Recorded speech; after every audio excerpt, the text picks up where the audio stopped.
Bonjour, merci d'être là. On va commencer ce webinaire qui porte sur la prévention des maladies de type Alzheimer et comment entretenir sa mémoire. Donc aujourd'hui, on va accueillir Julien Huchet, qui est ergothérapeute à l'association Aciel, et Séverine Thérom du Gérontopole Pays de la Loire, et moi-même. Je suis Jocelyne Guillon, la directrice d'Humagogie et également une aidante. Donc rapidement, les tutonomies, comme vous le savez, c'est une web-série qui est disponible sur YouTube gratuitement pour soutenir les aidants auprès d'un proche en perte d'autonomie. Et ce projet est réalisé depuis 2019 avec des experts du médico-social et c'est soutenu par Malakoff Humanis pour la partie des tutoriels.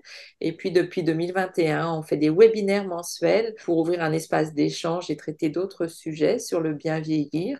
C'est soutenu par la CARSAT Pays de la Loire et c'est toujours avec l'expertise des professionnels et du Gérontopole Pays de la Loire. Alors, comment entretenir sa mémoire? Aujourd'hui, 1,2 million de personnes pourraient être touchées en France par la maladie d'Alzheimer. Pourquoi je vous dirais pourrait? Parce que finalement, la maladie d'Alzheimer ou maladie apparentée, seules 750 000 personnes sont diagnostiquées selon la source du bulletin épidémiologique hebdomadaire Santé publique France de septembre 2016. La maladie d'Alzheimer touche 23% de la population après 80 ans. Le facteur âge est très important. Et compte tenu du vieillissement démographique, des travaux annoncent un doublement du nombre de cas d'ici 2050. Donc, c'est vraiment un enjeu de santé publique majeur. La maladie évolue sur plusieurs années. Au début de la maladie, les personnes, finalement, ne s'en rendent pas vraiment compte. Elles sont pleinement actrices de leur vie et naturellement, elles vont développer des facultés d'adaptation qui cachent un petit peu ces symptômes. Alors, pouvons-nous prévenir la maladie, la corriger, revenir en arrière ou du moins la ralentir?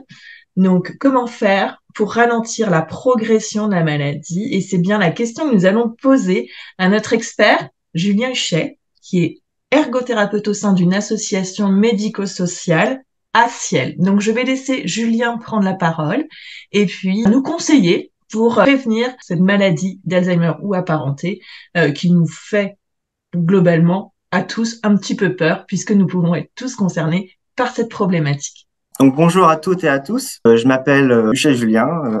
Je suis ergothérapeute spécialisé dans le maintien à domicile et je fais partie d'une association qui s'appelle Aciel, qui est située à Ancenis, en Loire-Atlantique, entre Nantes et Angers. Aciel propose différents services tels que le portage de repas, le lien social, le SIAD. Alors, qu'est-ce que le SIAD? Donc, le SIAD, c'est un service où des aides-soignantes se rendent matin et soir au domicile des personnes pour les aider au niveau de l'habillage et de la toilette. Il y a également l'équipe mémoire à domicile et l'éducation thérapeutique du patient. Mais je reviendrai un peu plus tard sur ces deux services dans ma présentation. La thématique d'aujourd'hui, c'est la mémoire et comment entretenir efficacement la mémoire. Je voulais vous présenter dans un premier temps donc le sommaire avec, pour commencer, comment repérer les premiers signes d'une plainte amnésique, c'est-à-dire les premiers signes de perte de mémoire débutante. Ensuite, nous verrons les différents axes de prévention et enfin, nous verrons les dispositifs d'accompagnement existants. Donc, pour commencer, comment repérer les premiers signes d'une plainte amnésique? J'insiste là-dessus. D'ores et déjà, je vais vous présenter donc 10 signes cliniques, mais c'est vraiment l'addition multiple de plusieurs signes qui peuvent être inquiétants. Donc, pour commencer, les répétitions, c'est-à-dire répéter, si votre proche vous fait répéter plusieurs fois l'heure du rendez-vous au cours d'une matinée ou au cours d'une journée, c'est un signe. Ensuite, la difficulté à se concentrer ou à comprendre l'exécution d'une activité quotidienne. Par exemple, savoir utiliser correctement un nouveau téléphone portable ou une nouvelle machine à laver. Ensuite, des difficultés à donner une date du jour complète et précise. Exemple, si votre proche se trompe entre le 15 et le 16 du mois ou entre le mardi et le vendredi, ça peut être un signe également. Ensuite, en 4, perte d'intérêt progressif vis-à-vis des loisirs. Votre proche utilise de plus en plus des faux arguments pour ne pas sortir du domicile. En 5, j'ai noté une humeur très changeante, avec des sauts d'humeur, une personne qui devient très irritable alors qu'avant elle était très très agréable. Ensuite, ne pas éprouver l'envie d'entretenir son domicile. Si vous observez que votre conjointe ou votre conjoint entretient de moins en moins son domicile, se laisse aller également, ça peut être un signe. En 7, un manque d'humour de plus en plus fréquent. C'est-à-dire que si votre proche cherche de plus en plus ses mots ou ses idées, c'est également un signe inquiétant. En 8, j'ai noté une difficulté grandissante à suivre une conversation. Donc, par exemple, en présence de beaucoup de monde ou de brouhaha, vous observez que votre proche se met un peu plus en retrait, intervient de moins en moins, alors qu'avant, elle était très, très bavarde. Ça, c'est également un signe. En 9, j'ai noté égarer et perdre de plus en plus les objets du quotidien, par exemple votre téléphone portable, la carte de crédit, les clés, les lunettes également. Et enfin, en 10, se sent moins vif pour suivre un jeu de société ou un film ou une émission de télévision. Par exemple, si c'était un bon joueur de belote et qui commence à faire des erreurs inhabituelles, ça peut être également un signe. Donc, je voulais poursuivre cette présentation en vous montrant ce schéma qui explique en fait pourquoi il y a une apparition des troubles du comportement. Donc, vous voyez que l'augmentation des signes cliniques, voilà, que je viens de parler, entraîne une diminution de la confiance en soi et de l'estime de soi. Et par conséquent, cette diminution de l'estime de soi et de la confiance en soi entraîne une augmentation des troubles du comportement. Troubles du comportement tels que l'anxiété, l'agitation, l'irritabilité. Donc en fait, tout s'explique vraiment. Et pour terminer, et avant toute chose, je voulais insister sur le fait que si vous sentez que votre mémoire ou la mémoire de votre proche commence à diminuer, il ne faut pas hésiter à en parler très tôt. J'insiste là-dessus, et en parler à une personne de confiance. Quand j'entends personne de confiance, j'entends enfant, conjoint, médecin traitant, évidemment, aide à domicile aussi, ou des infirmières libérales. Alors, les différents axes de prévention. Donc, j'en ai répertorié 3, à savoir l'entretien de la mémoire, en 1, en 2, l'activité physique adaptée, et en 3, le lien social. Donc, déjà, principe de base pour l'entretien de la mémoire. Si vous êtes un aidant naturel et ou professionnel, alors quand j'entends aidant naturel, c'est le conjoint, un ami, un voisin, ou alors l'aidant professionnel, c'est l'auxiliaire de vie. Donc, si vous êtes un aidant naturel et ou professionnel, il est intéressant toujours de proposer des exercices adaptés et variés, et si possible qui ont du sens pour votre proche. Partir de ses loisirs passés ou actuels, notamment. Alors, la durée de stimulation conseillée est d'environ 30 minutes par jour. On peut également découper en 2 fois 15 minutes ou 3 fois 10 minutes. Voilà. Et évidemment, dans un environnement calme et serein. Calme et serein, ça veut dire pas bruyant, donc ne pas hésiter à couper le son de la télévision ou de la radio lorsqu'on fait une activité. Alors, d'autres principes de base qui me paraissent importants et que je voulais développer avec vous. Donc, il faut parler d'une voix claire, chaleureuse et utiliser des mots simples, concrets et des phrases courtes. Et parfois, vous pouvez également utiliser des gestes. Il faut également maintenir un contact visuel, souriant et rassurant. Et enfin, ralentir, laisser le temps de réponse, encourager et valoriser. J'insiste sur la valorisation, parce qu'on a vu auparavant que les personnes qui avaient des problèmes de mémoire débutants avaient une confiance en soi et une estime de soi en baisse. Et enfin, reformuler ce que votre proche exprime.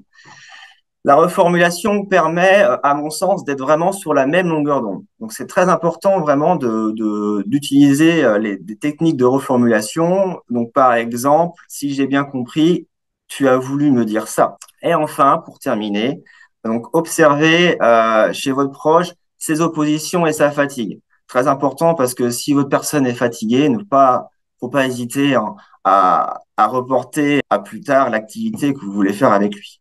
Alors, là, différent. Si vous êtes un aidant et si vous souhaitez faire travailler votre mémoire efficacement, là également, je vous encourage à effectuer un maximum de jeux, d'exercices variés.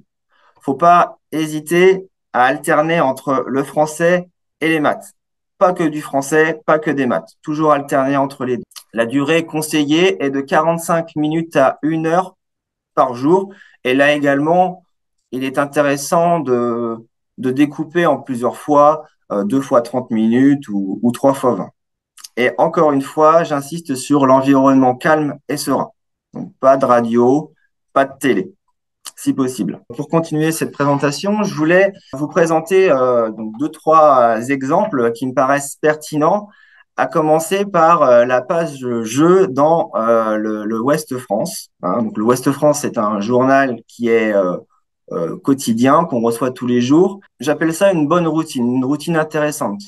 Et dans le Ouest France, en l'occurrence, il y a une page de jeu avec, comme vous pouvez le voir, du français, des maths, avec des sudoku, des fubuki, des mots mélangés, des mots fléchés, et avec différents niveaux également. Autre exemple que je voulais vous faire part, donc des carnets de jeux qui existent, que l'on peut trouver soit dans les espaces culturels, soit sur Internet.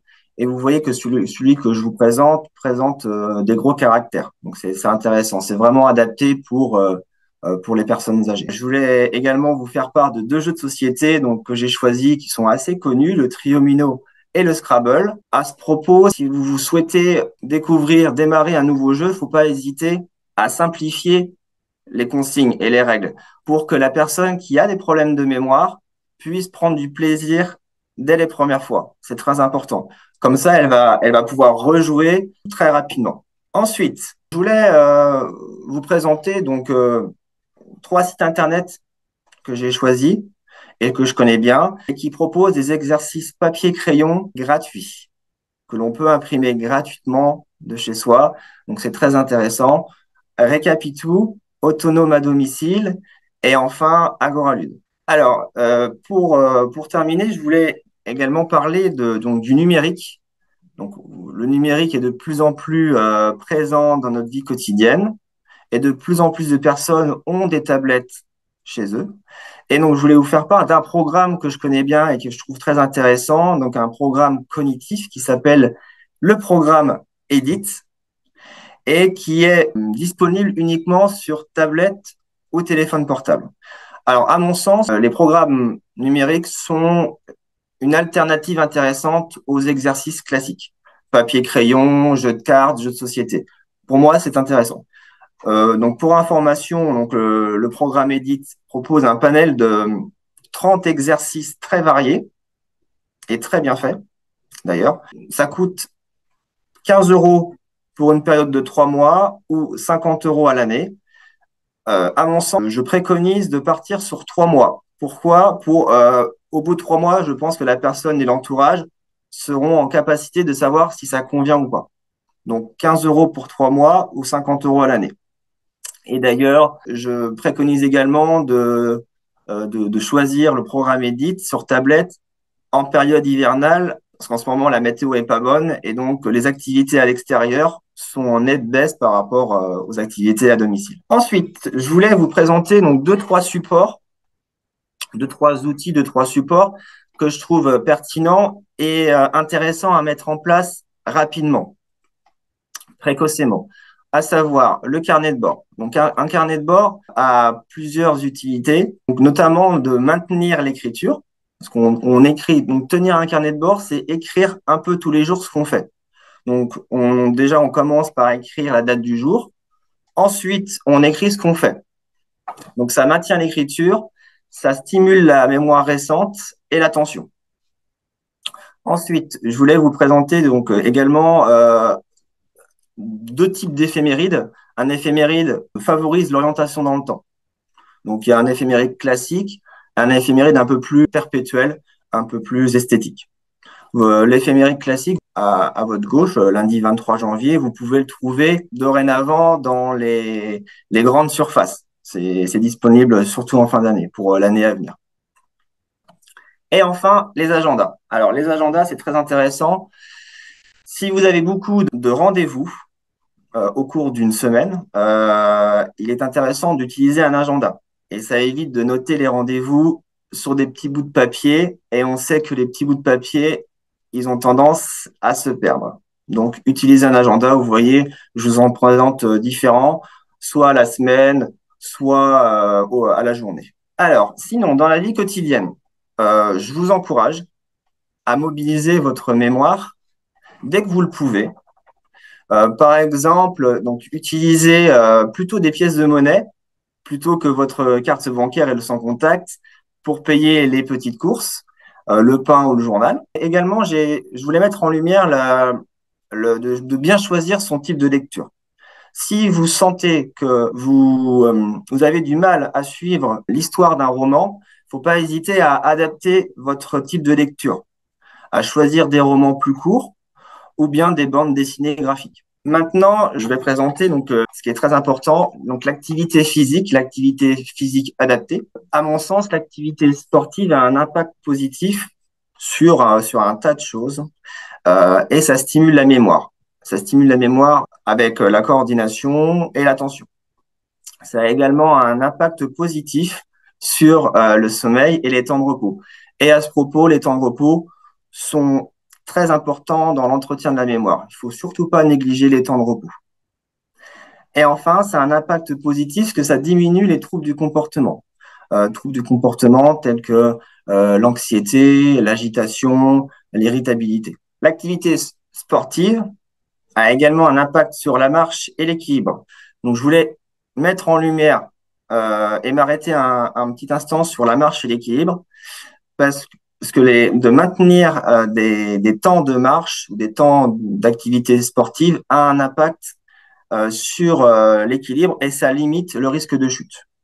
Et on sait que une mauvaise chute peut entraîner une diminution de l'autonomie et une diminution malheureusement de la mémoire.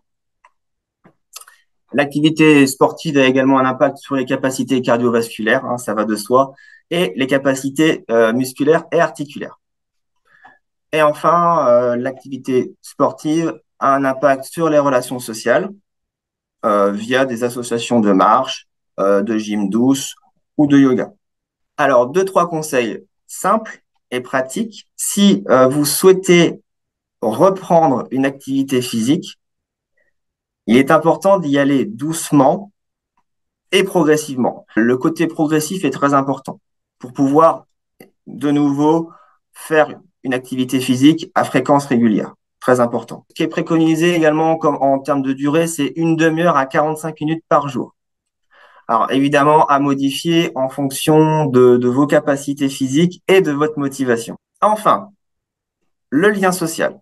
Alors, très important de le préserver et de l'augmenter, si possible. Alors, pour quelles raisons? Parce que ça évite le repli sur soi, la démotivation grandissante et l'endormissement du cerveau. J'appelle ça l'endormissement du cerveau, c'est-à-dire que votre cerveau a tendance à s'endormir au fil des mois.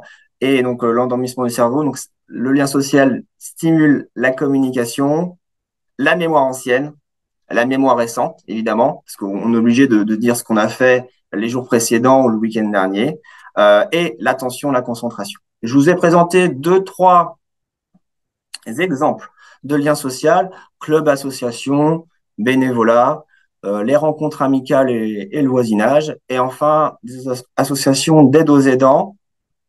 Donc en lien avec la mémoire, j'ai précisé France Alzheimer. D'ailleurs, je précise que France Alzheimer, en fonction de votre lieu d'habitation, c'est vraiment très spécifique ce qu'il propose. Donc, par exemple, à Ancenis, il propose des activités de ping-pong. Alors, 2-3 informations en plus que je voulais partager avec vous. J'insiste sur le fait qu'il est important de bien contrôler son audition et de se faire appareiller dès que vous sentez que soit vous, soit votre proche, son audition faiblit. Alors, pourquoi? Parce que une baisse d'audition entraîne un isolement social et on observe également que la mémoire a tendance à être impactée progressivement. Il est important également de porter des lunettes adaptées quand votre vue baisse. La vision est importante pour plein de choses, mais si vous voulez faire des exercices papier-crayon ou des jeux de société, il est important de bien voir. Et enfin, adopter un régime alimentaire plutôt comme le régime méditerranéen, parce que ça va permettre d'alimenter efficacement votre cerveau avec des fruits et légumes, l'oméga 3 avec le poisson, et il est important également de diminuer l'alcool. Donc, je voulais vous faire part de 3 dispositifs qui me paraissent pertinents en lien avec la mémoire: l'éducation thérapeutique du patient, le TP, les équipes mémoire à domicile, les A, et le centre local d'information et de coordination, plus communément appelé le CLIC. Donc, pour commencer, une petite définition. Donc, l'éducation thérapeutique essaye simplement d'aider les patients à prendre soin d'eux-mêmes en favorisant leur implication dans les décisions et les actions relatives à leur santé. Ce sont des séances collectives co-animées par 2 professionnels de santé formés à l'éducation thérapeutique. Donc, professionnels concernés, j'ai noté infirmières, médecins, diététicienne, psychologue, ergothérapeute, éducatrice sportive adaptée, mais il en existe plein d'autres. Au sujet de l'ETP, ça vient en amont des séances mémoire à domicile, j'insiste là-dessus, donc ça vient avant les séances mémoire à domicile. Il n'y a pas besoin de prescription médicale et c'est remboursé à 100% par l'assurance maladie. Donc nous, à Assiel, on porte ce service donc d'éducation thérapeutique depuis maintenant 4 ans pour des personnes ayant des pertes de mémoire débutantes. J'insiste là-dessus. Et donc, le TP, c'est pour apprendre à mieux vivre avec les troubles de mémoire au quotidien. C'est pour des personnes qui ont des pertes de mémoire, diagnostiquées ou pas, Alzheimer, j'insiste là-dessus, et à un stade précoce de la maladie. Et également, l'éducation thérapeutique est à destination des aidants. J'insiste là-dessus. Les aidants sont fortement conviés à venir aux séances d'éducation thérapeutique. Aidants, j'entends par aidants conjoint, enfant ou aidant professionnel auxiliaire de vie. C'est déjà arrivé qu'une auxiliaire de vie vienne à une séance d'éducation thérapeutique. Donc, l'éducation thérapeutique se divise en 3 temps, avec dans un premier temps un diagnostic éducatif au domicile réalisé par un soignant afin de définir les attentes et les besoins des participants et de leur entourage. Ensuite, des séances éducatives collectives dans une salle neutre, comme on dit. Donc, nous, à Assiel, nous sommes arrêtés sur 5 séances d'éducation thérapeutique. Le fil rouge, disons que c'est la mémoire, mais on ne parle pas que de la mémoire. On parle également de la motricité, de l'équilibre, de l'alimentation, je répète, de la communication et du moral. Et enfin, pour terminer, donc il y a environ 2 mois après la dernière séance d'éducation, une évaluation individuelle au domicile afin de voir la plus-value des séances. Je voulais également vous présenter donc un autre dispositif, donc l'équipe mémoire à domicile. Ce sont des séances qui se passent à domicile. C'est la différence avec l'éducation thérapeutique. Là, à contrario de l'éducation thérapeutique, il y a besoin d'une prescription médicale via un médecin, traitant ou spécialiste, type gériatre ou neurologue. Et là également, c'est pris en charge à 100% par l'assurance maladie. C'est réalisé généralement, ces séances à domicile, après les séances d'éducation thérapeutique. Et généralement, les médecins réalisent une prescription de 15 séances. Donc, c'est un peu plus long. Je voulais terminer cette présentation de l'équipe mémoire à domicile en vous expliquant un peu plus en détail. Donc, là également, c'est en 3 temps avec l'ergothérapeute. Donc, par exemple, moi, je viens au domicile, disons 2 ou 3 séances afin d'évaluer la mémoire restante, d'évaluer les capacités cognitives, la marche, l'autonomie dans la vie quotidienne.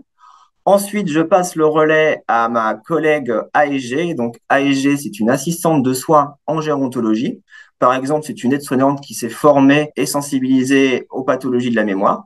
Donc, cette AEG va mettre en place progressivement des outils, des supports afin de créer des bonnes habitudes pour la personne ayant des problèmes de mémoire. Par exemple, un planning à la semaine va être mis en place progressivement dans le quotidien de la personne pour qu'elle puisse noter les rendez-vous et les suivre correctement.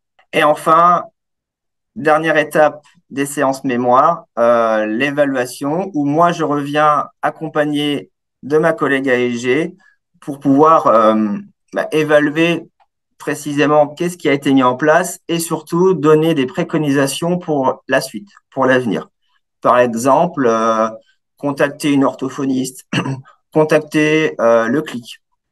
En parlant du CLIC, voilà, je voulais terminer cette présentation en abordant avec vous le CLIC, donc le Centre local d'information et de coordination. Donc, à mon sens, c'est un dispositif médico-social qui est très précieux. Une petite définition, le CLIC permet d'obtenir des informations et des conseils sur les aides aux personnes âgées. C'est plutôt réservé aux personnes âgées et à leur entourage. Les conseils sont personnalisés, gratuits, pratico-pratiques et confidentiels. Comment les contacter? Tout simplement en obtenant des renseignements via l'annuaire en ligne sur Internet ou par votre mairie, ce qui est beaucoup plus simple. Je vous donne deux exemples. Donc, voilà, ça permet d'obtenir des informations sur le portage de repas et des informations sur l'offre de services à domicile existant dans votre territoire. Et d'ailleurs, je trouve que le CLIC oriente de plus en plus vers des services en lien avec la mémoire. Donc, j'insiste là-dessus sur les programmes d'éducation thérapeutique du patient, les équipes mémoire à domicile et les services d'aide à domicile. Je voulais terminer là-dessus parce que je trouve que les services d'aide à domicile font un boulot intéressant et forment de plus en plus leur personnel aux pathologies de la mémoire, ce qui est encourageant pour l'avenir. Je voulais terminer par une métaphore. Pour moi, la mémoire, c'est un peu comme les murs d'une maison. C'est important de la faire travailler de manière fréquente et précocement. Ça permet de maintenir votre mémoire le plus longtemps possible. Je vous remercie pour votre écoute. Eh bien, merci Julien. Merci pour tous ces conseils que vous nous avez transmis. C'était très riche, très pratico-pratique.